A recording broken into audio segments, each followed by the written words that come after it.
성령님께서 오늘도 여러분의 심령 가운데 은혜와 평강으로 함께 해주시기를 주님의 이름으로 축복합니다. 자, 오늘은 욤키푸르 네 번째 시간입니다. 특별히 욤키푸르의 의미, 왜 하나님께서 이 절기를 지키라고 말씀하시는지에 대한 의미를 살펴보고 있습니다. 욤키푸르는 속죄의 날이다, 완전한 구속의 날이다 하는 것 말씀드렸고, 또 욤키푸르는 무슨 날이라고 했죠? 심판의 날이다. 하나님께서 온 세상을 심판시키는 날이다. 그리고 세 번째로 욤키푸르는 분리의 날이라는 걸 말씀드렸습니다. 자, 오늘은 욤키푸르는 바로 모으시는 날이다. 하나님께서 자기 백성을 모으시는 날이 바로 욤키푸르라는 것을 성경은 이야기하고 있습니다. 어제도 잠깐 언급했지만 저의 견해는 이렇습니다.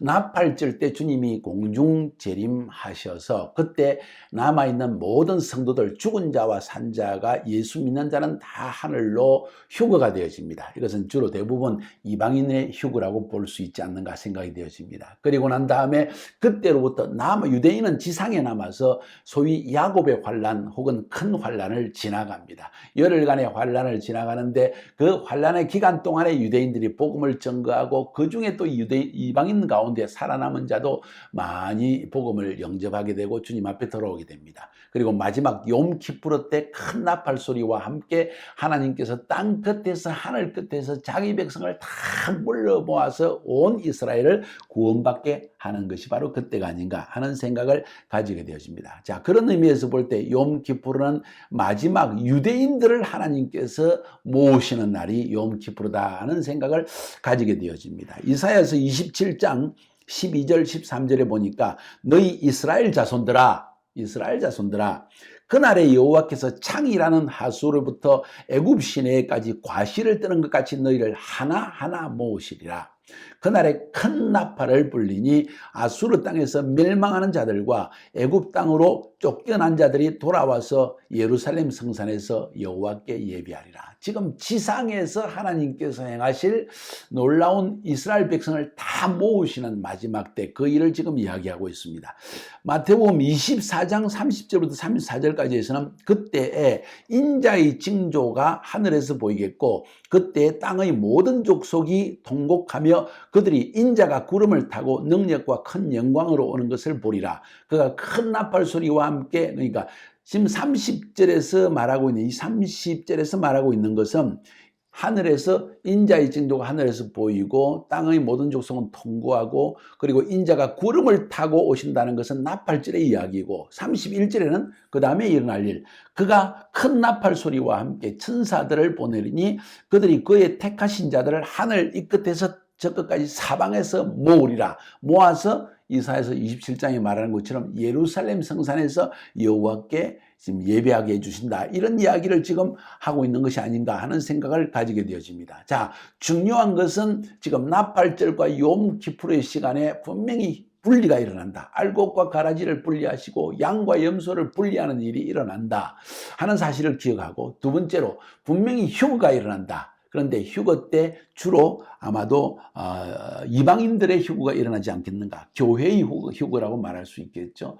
그 다음에 이제 욤키푸르의 시즌에 왔을 때 비로소 하나님께서 유대인들을 다 끌고 모아서 모든 온 세상에서 다 모아가지고 예루살렘 성산에서 여호와께 경배하게 한다. 그런데 그 기간 동안 또 유대인들은 바로 큰 환란, 야곱의 환란을 지나가게 된다. 자, 이렇게 해서 욤키푸르의 기간은 하나님께서 모으시는 날이다. 자기 백성을 모으시는 날이 바로 욤키푸르다 하는 것을 말씀드리고, 그 다음번에 또 욤키푸르는 어떤 날인가? 자, 속죄의 날, 심판의 날, 분리시키는 날, 분리시켜서 모으시는 날이다.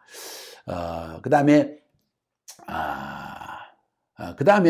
욤키푸르는 대면하여 보는 날이다. 하나님을 직접 얼굴과 얼굴을 대면하여 보는 날이 바로 욤키푸르가 아닌가. 그러니까 자기 백성들이 정말 하나님의 얼굴을 볼 수 없었잖아요. 모세에게 십계명을 가져와서 십계명을 받기 위해서 올라오라 할 때 감히 얼굴을 보지 못했다고 했습니다. 그런데 이제는 욤키푸르의 날은 얼굴을 대면하여 보는 날이 될 것이다. 고린도전서 13장 12절에 우리가 이제는 거울로 보는 것 같이 희미하나 그때에는 얼굴과 얼굴을 대하여 볼 것이요 이제는 내가 부분적으로 하나 그때는 주께서 나를 아신 것 같이 내가 온전히 알리라 하나님을 완전히 대면하여 보는 날이 욤키푸르 날. 이 성경 구절만 가지고 이게 욤키푸르인지 아닌지 알 수가 없지만은 데살로니가 전서 4장 16절 17절에는 주께서 호령과 천사의 소리와 하나님의 나팔로 친히 하늘로 주사 강림하시리니 그리스도 안에서 죽은 자들이 먼저 일어나고 그 후에 우리 살아남은 자들도 저희와 함께 구름 속으로 끌어올려 공중에서 주를 영접하게 하시니 그리하여 우리가 항상 주와 함께 있으리라. 주님을 이제 보게 된다는 거죠.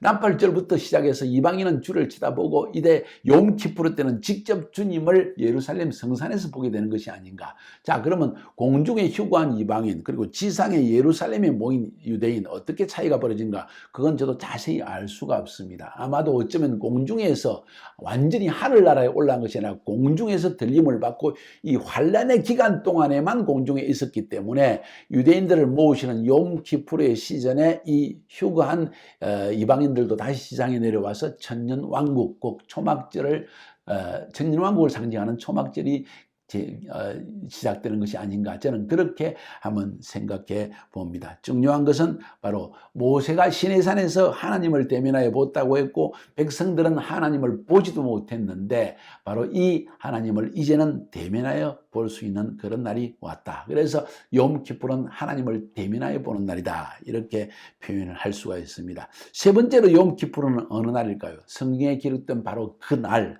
큰 안식의 날, 큰 금식의 날, 그 날이 바로 욤키푸르 날이다. 그래서 성경에서 주로 그 날이라는 표현이 많이 나옵니다. 구약 성경도 그렇고 신약 성경에도 그렇고 그날에 하는 이야기 많이 나오잖아요. 그 날은 사실 주님이 재림하신 날이고 심판하는 날이 하시는 날이다 하고 그냥 크게 우리가 이야기를 합니다. 왜? 나팔절 때 공중 재림하시잖아요. 그러니까 재림하시는 날이다. 또 하나님이 심판하시는 날, 그날은 욤키푸르 날입니다. 그러니까 어느 날인지 명백하지 않는데 사실 그 성경 전체를 대충 살펴볼 때 알 수 있는 것은 바로 그 날이라는 것은 욤키푸르, 하나님께서 보좌를 펴시는 날, 심판의 보좌를 펴시는 날, 그 날을 의미한다는 것을 우리가 성경 전체를 통해서 알 수가 있습니다. 그래서 이미 설명한 것처럼 나팔절 욤테루아 혹은 로시아샤나부터 대속절 욤키푸르까지의 열흘 동안이 금식하며 회개하는 날인데 이 마지막 날 금식일을 큰 안식의 날 혹은 그날이라고 성경은 계속 부릅니다. 왜? 그날을 위해서 금식하기 때문입니다. 열흘의 기간 동안 금식하지만은 결국 마지막 그날을 위해서 금식하는 거예요. 왜? 그날의 심판이 주어지고 그날의 완전한 대속이 주어지기 때문입니다. 그래서 이 열흘의 금식 기간을 열흘의 경외의 시간이라고 그들은 부릅니다. 이게 Days of Awe, A-W-E 영어로 Awe, 금식 경외의 열흘의 시간이다 이렇게 생각합니다. 왜냐하면 이 특별히 열흘의 기간은 이 세상에 대한 하나님의 진노가 막 부어지는데 그 진노를 유대인들도 함께 되고 유대인들이 가장 큰 핍박과 환란을 받고 그리고 야곱의 환란을 지나가게 됩니다.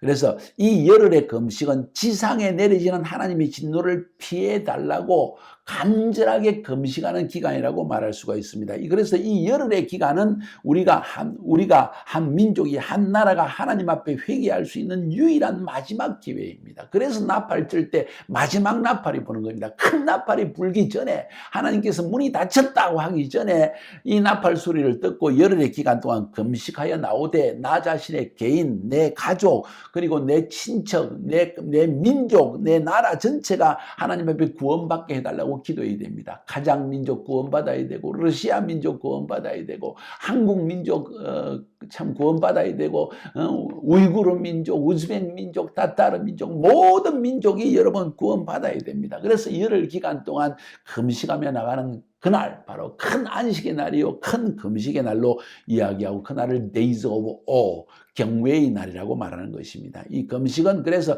나와 하나님과의 관계, 다른 사람과의 관계를 생각하면서 돌아보고 회개하고 바로 잡아서 주님 앞에 돌아오는 날이라는 것을 성경은 말하고 있습니다. 여기서 왜 열흘인가 하는 생각이 여러분 떠오르지 않습니까? 성경에서 10이라는 숫자는 무슨 숫자일까요? 지상의 정부를 상징합니다. 이 땅에 있는 이방인의 정부를 상징합니다.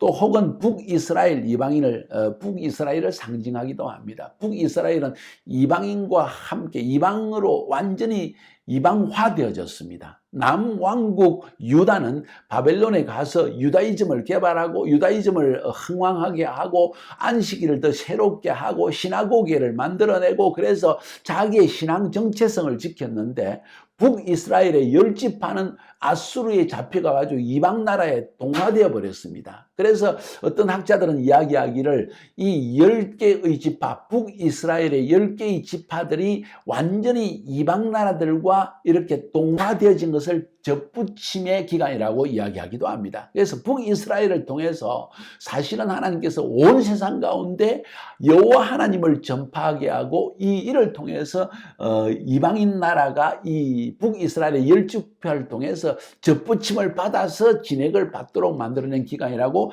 말하는 사람들도 있습니다. 다시 말해서 이 10이라는 숫자는 바로 이방인의 숫자이고 이방인의 정부를 상징하고 이 10일 동안 이방인들이 바로 하나님의 나라로 들어올 수 있는 그런 은혜의 기간, 마지막 기간을 하나님이 주셨다고 많은 사람들이 표현합니다. 그래서 이 열흘의 기간은 고임의 기간이다. 고임이라는 것은 이방인이라는 뜻입니다. 이방인들이 완전히 들어올 수 있는 축복의 기간을 하나님이 주신 것입니다. 로마서 11장 25절부터 29절까지 보면 이 기간 동안 이방인의 충만한 숫자가 들어오면 이스라엘은 구원받는 거예요. 형제들아, 너희가 스스로 지혜 있다 함을 명키 위하여 이 비밀을 너희가 모르기를 내가 원치 아니하노니 이 비밀은 이방인의 충만한 수가 들어오기까지 이스라엘의 들은 완악하게 된 것이라. 그리하여 온 이스라엘이 구원을 얻으리라. 그러니까 이 열흘의 기간, 경외의 열흘 기간 동안에 이 유대인을 통해서 복음이 전파되어지고 그를 통해서 이방인의 충만한 사가 들어오고 나면 그 다음에 하나님께서 욤키프르 때 모든 유대인을 불러서 구원받게 하신다는 그런 이야기입니다. 자, 그래서 로마서 11장 아까 25절까지 읽었죠. 26절에 그리하여 온 이스라엘이 구원을 얻으리라. 기록된 바 구원자가 시온에서 오사 야곱에게서 경건치 않은 것을 돌이키겠고 내가 저희 죄를 없이 할 때 속죄일 이야기합니다. 욤키프르 날 내가 저희 죄를 없이 할 때 욤키프르 그날에 대속죄일의 날에 저희에게 이루어질 내 언약이 이것이라 함과 같으니라. 그날에 하나님의 약속이 완전히 이루어진다는 거예요. 언제? 대속죄일 바로 욤키프르에 내가 저희 죄를 없이 할 때에 이루어질 내 언약이 이것이라. 이렇게 말해요. 복음으로 하면 저희가 너희를 위하여 원수된 자요 택하심으로 하면 조상들을 인하여 사랑을 입은 자라. 하나님의 은사와 부르심에는 후회함이 없으니라. 자, 바로 그것입니다. 하나님의 은사는 부르심은 후회하심이 없기 때문에 결국 하나님이 그들을 기억하시고 그들을 하나님께서 구원해 주신다는 성경의 이야기를 지금 우리에게 하고 있는 것입니다. 사도행전 3장 17절 21절에도 이런 이야기를 합니다. 베드로가 형제들아 너희가 알지 못하여서 그리하였으면 너희 관원들도 그리한 줄 아노라. 그러나 하나님이 모든 선지자의 입을 의탁하사 자기의 그리스도의 해받으신 일을 미리 알게 하신 것을 이와 같이 이루셨느니라.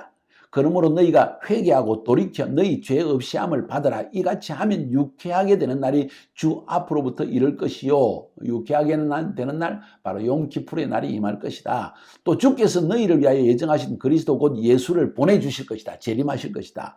하나님이 영원 전부터 거룩한 선지자의 입을 의탁하여 말씀하신 바 만유를 회복하실 때까지는 욤키프르가 올 때까지는 하늘이 마땅히 그를 받아들이라 하면서 베드로가 바로 그때까지 일부러 하나님이 붙들어 주신다. 이방인의 충만한 사가 들어오고 그 다음에 유대인이 구원받게 하시되 욤키프르 때 큰 나팔을 불어서 온 세상에서 자기 백성을 불러 모으시는 그날까지 하늘은 예수를 받아주실 것이다 하는 이야기를 하는 거예요. 그래서 바로 욤키프르는 무슨 날이라고요? 바로 그날, 바로 큰 안식의 날, 이스라엘 백성을 구원하시는 날, 모으시는 날, 분리시키는 날, 그날을 유대인들은 소망하며 기대하며 기다리며 살고 있는 것입니다. 우리도 마찬가지입니다. 나팔절의 기간에 휴거될 것을 소망하고 믿음을 지키고 세속사회에 물들지 않고 그리고 욤키프르 날의 마지막 심판 때 완전한 구속이 우리에게 이루어지기를 소망하며 승리하며 살기를 주의 이름으로 축복합니다.